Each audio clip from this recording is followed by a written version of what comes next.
Най-продаваният вкус на газиро – Buzz Lime Menta. Лятото наближава, а това е перфектният избор за всички, които обичат да си правят газирана вода вкъщи и да им е свежо. Така че днес ще направя един тейст тест и ще ви кажа дали си заслужава. Харесва ми цвета, леко жълтеникаво, класика за напитка, която съдържа бъз, но нека пробваме дали е добро.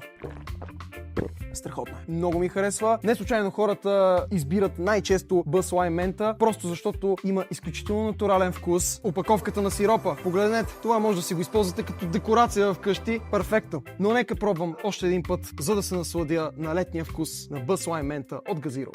Страхотно е. Леко, ненатрапчиво, препоръчвам. Мога да се съглася с хората. Този вкус заслужава да бъде най-продаваният на Газиро. И знаете ли кое е най-якото? Че си го направих абсолютно сам с машината на Газиро. Колко време ми отнели? Ами по-малко от 10 секунди. Вземете си машината на Газиро и започвайте, защото лятото наближава.